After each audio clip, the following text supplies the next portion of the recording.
Learn English with Shivkanya. English for competitive examinations के इस episode में आप सबका स्वागत है। एपिसोड नंबर 1 में हम देखेंगे ऑब्जेक्टिव क्वेश्चंस। फुल एक्सप्लेनेशन दिया जाएगा, लेकिन दोस्तों आगे बढ़ने से पहले if you are new to the channel, hit the subscribe button, press the bell icon so that you get notified whenever a new lesson is uploaded. Like का button भी ठोक के रखिए। आगे चलते हैं। पहला क्वेश्चन हम देखते हैं, fill in the blanks with the appropriate modals. Modals पर आधारित ये प्रश्न है। मॉडल्स जो कि हमने स्कूल डेज से पढ़ा है, ये सारे मॉडल्स हैं। Let's start reading the sentences. Dash you live happily and long. यहाँ पे एक इच्छा प्रदर्शित की है, wish. I dash swim across the river when I was young. Tense की तरफ ध्यान दीजिए। I was young, it indicates the past tense. He dash not enter my house again. Again indicates the future. Future का indication होता है यहाँ पे। अब विचार कीजिए मेरे साथ, आप भी कागज कलम लेके बैठिए ताकि आपको भी आंसर ट्राई करने का मौका मिले। देखते हैं, जब हम इच्छा प्रदर्शित करते हैं तब मे का यूज होता है। एग्जाम्पल के तौर पे देखते हैं, may the new year be filled with happiness. आपका नया साल खुशियों भरा हो। May you live happily and long, may का यूज यहाँ पे है।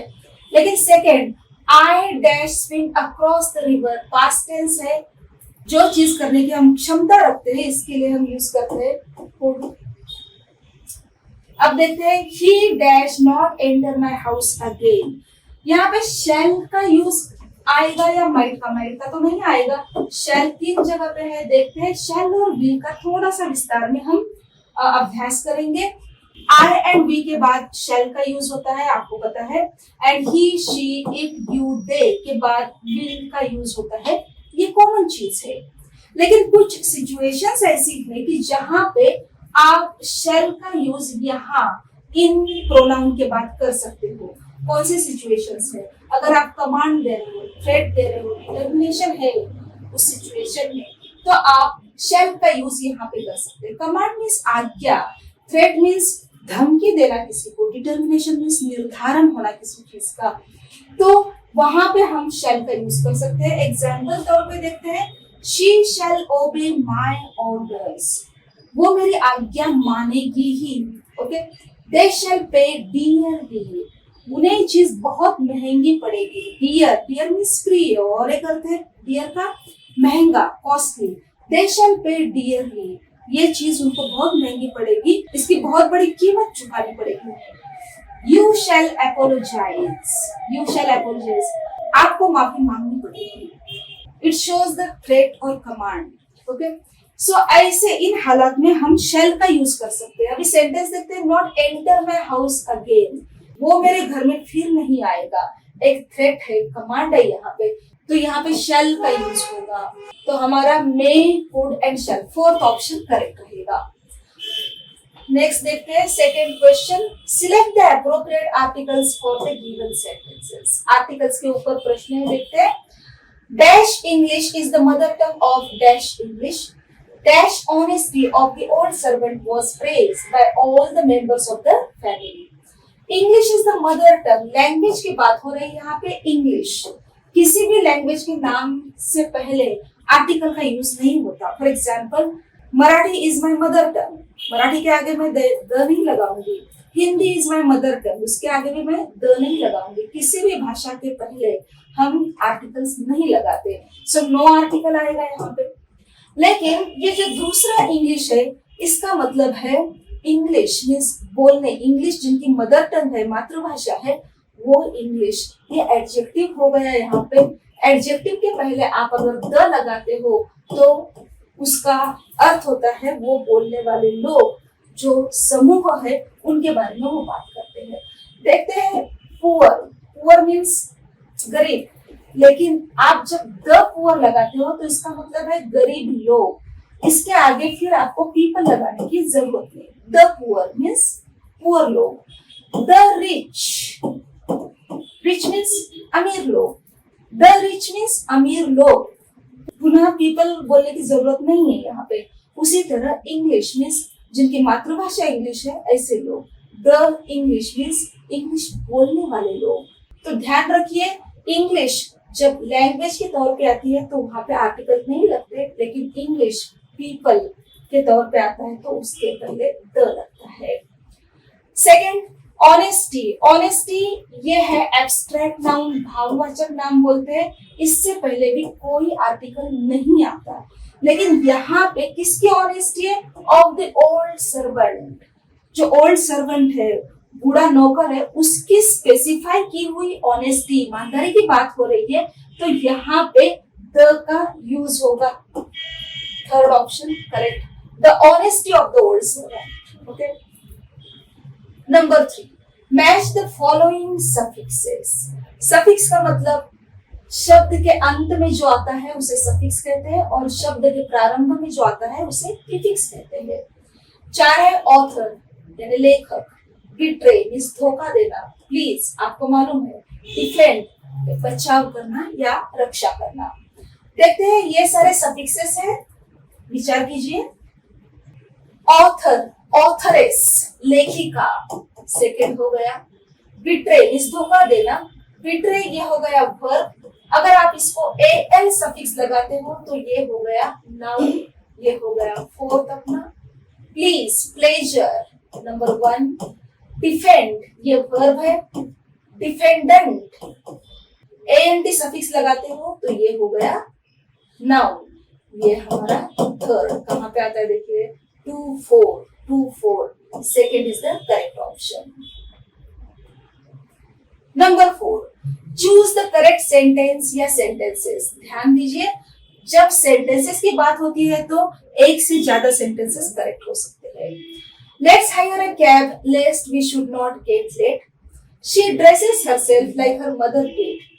Unless he does not fulfill all conditions, he should not be given this contract. He asked me that when he could come to see me. ये option से विचार कीजिए। First sentence देखते हैं। लेस्ट और शुड की जब बात आती है तो ये है नेगेटिव कंजंक्शंस। कैब हायर कर लेते हैं, नहीं तो हमें देर हो जाएगी। ये नेगेटिविटी का जो सेंस है ये इस कंजंक्शन में है ही, इसके लिए नॉट अलग से लिखने की जरूरत नहीं है, इसलिए ये रॉन्ग सेंटेंस है। She dresses herself like her mother did. Dresses present tense में है, did पास्ट टेंस में है। या तो does लिखे या फिर she dressed इसका पास्ट टेंस कीजिए, तो ये भी रॉन्ग सेंटेंस है।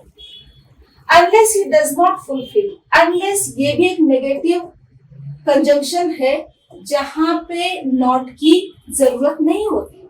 Unless he fulfills, ये करेक्शन चाहिए था, ये भी रॉन्ग सेंटेंस है।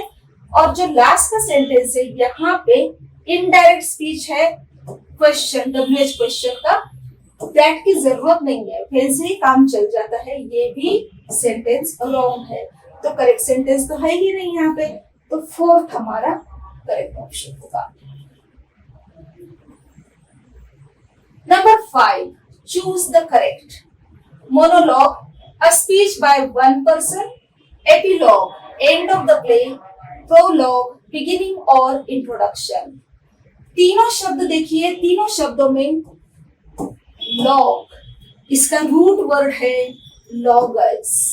हमेशा याद रखिए, रूट वर्ड्स का जो विचार करता है उसके लिए किसी भी शब्द का अर्थ निकालना, उसका गेसिंग करना इजी हो जाता है। लॉगस मीन्स सेइंग, कहना, किसी बात को कहना। मोनो मीन्स आप सब जानते हैं A, a speech by one person, correct. Epilogue, epi का मतलब क्या होता है? ये प्रीफिक्स है। एपी का मतलब होता है इन एडिशन टू, और थोड़ा सा ज्यादा। End of the play, play हो गया है, ड्रामा हो गया है, उसके अंत में कुछ टिप्पणियां की जाती है, उसे कहते हैं epilogue. End of the play जो कहा जाता है उसे एपीलॉग। प्रो का मतलब आप जानते हो, बिगिनिंग, इंट्रोडक्शन में जो आता है, तो बिगिनिंग और इंट्रोडक्शन तीनों के तीनों बराबर है, तो क्या आ गया? All are correct.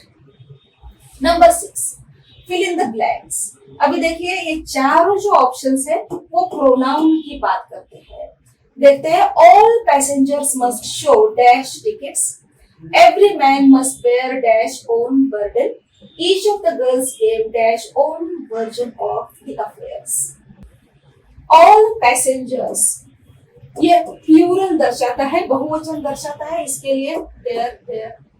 Every man, man masculine है, पुल्लिंग है. एवरी सिंगुलर एक वचन दर्शाता है. एवरी मैन तो आएगा हिज.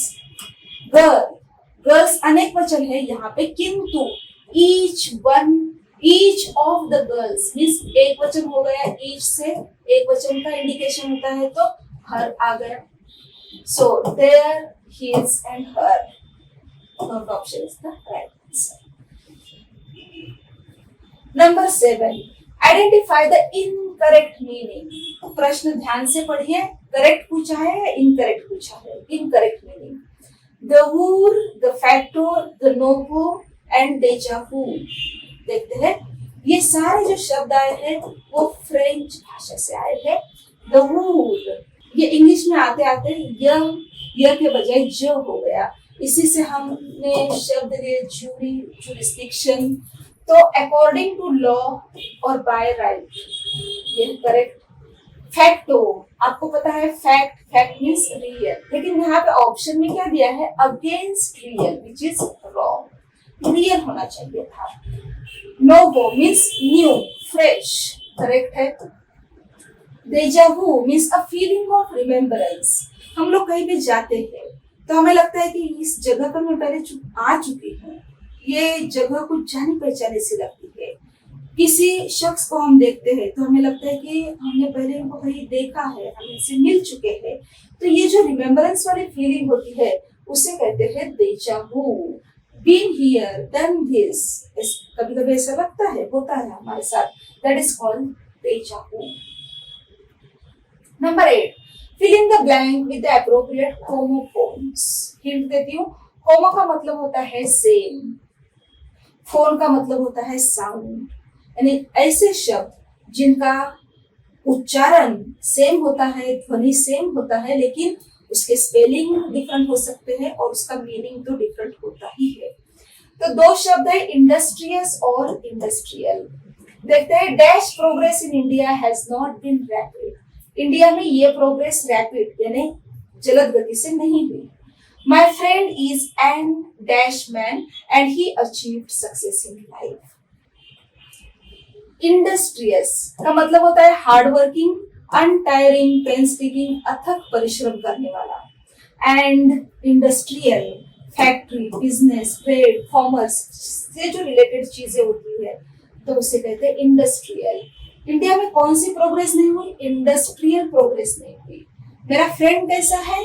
इंडस्ट्रियस है. तो second option. Number 9. Choose the correct sentence और सेंटेंसेस. करेक्ट सेंटेंस हमें ढूंढना है. Due to his prolonged sickness he looks very pale now. A pail full of milk was lying in the kitchen. Hint देती हूँ मैं आपको. पेल और पेल, इन दो शब्दों पे सारा खेल है. Think about it.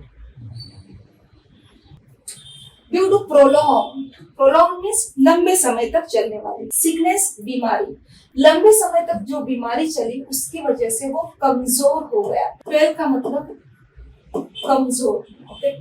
और पेल का मतलब ये है bucket, okay. A pail full of milk, यानी दोनों जगह पे, दोनों सेंटेंसेस पे इन शब्दों का सही इस्तेमाल किया है, तो सेकंड अपना करेक्ट ऑप्शन होगा. Number 10. Identify the correct sentence. His shoes are made of canvas and he wanted to canvass for his own candidate. ये दो शब्दों का खेल है. देखिए, विचार कीजिए. ये कैनवास है, कैनवासिंग फॉर बिजनेस, रिसर्च और वोट्स, पॉलिटिकली वोट्स, ओके.